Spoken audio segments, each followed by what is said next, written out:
Alright y'all, so today we're going to show you how to make some homemade conibear stabilizers. So as you can see here, I've got some sheet metal. You're going to want to drill the hole in it, whatever size diameter pipe or rebar or round stock that you're using. I'm using that, so I drilled it out to be the same size.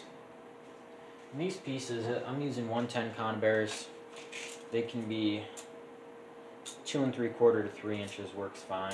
By 1 inch, just fine. This is 1/16 of an inch steel. I'm gonna take her in here,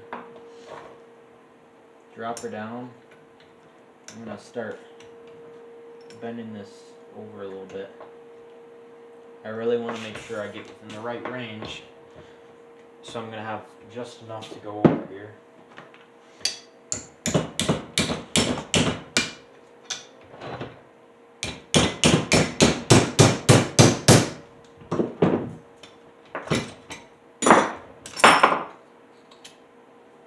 Alright, now I'm going to shove this through the spring.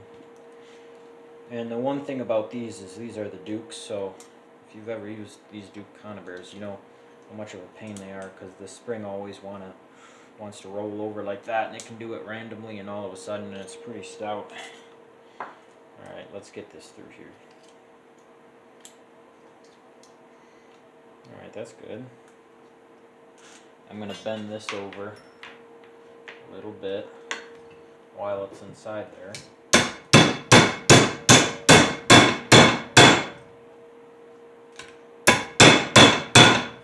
Push that in a little bit.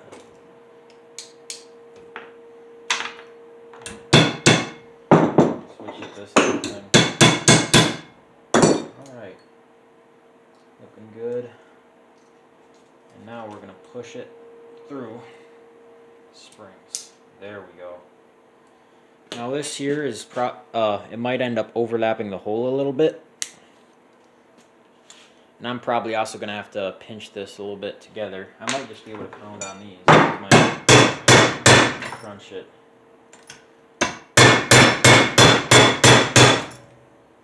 Yeah, I pounded on the springs and that squished it back a little bit smaller.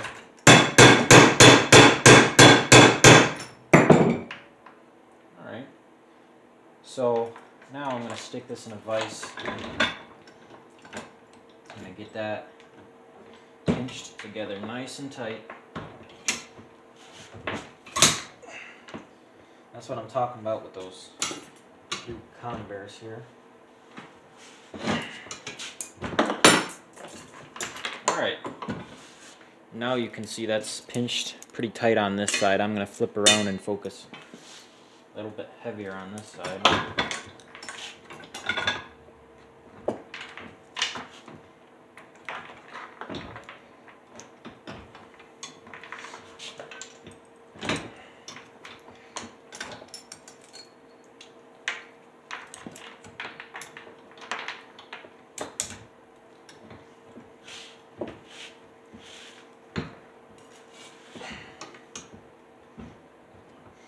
Alright, let's see how much we've gotten it squished now. Alright, so now we're looking a little bit better. Let's see if I can't hammer this a little bit more without the trap floating around.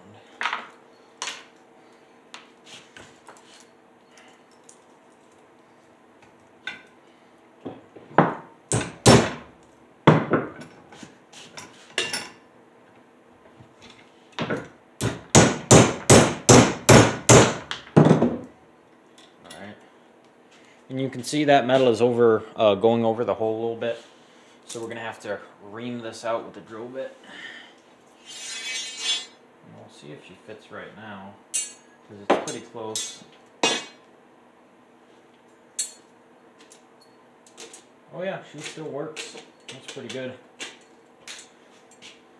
Alright, now you can see how that would work, I hope. Let me make sure this is on camera. Yeah, I gotta clear the hole out a little bit more, but essentially it'll hold the trap, and obviously this will be setting outward. And the reason I made these was because it was something to do. And I believe the Hags clips, there's a company that makes them. They call them not the Hags bracket. I think they call it the spring clip for these conibears. I think they were charging something crazy, like, I don't know. I know they were charging a lot of money for these when it was just kind of sheet metal. They bent theirs a little bit different, which I think might be a little bit more secure. But this is still not moving at all. Not moving at all. So that's pretty secure. And now, you know, with a little bit of time, I just made this so I don't have to buy the part. So I hope I saved you guys out there some money. Hope I gave you a good idea on a thing that you can make for your conibears. Like and subscribe. It would really help me to grow the channel and continue producing content. And see you on the next one.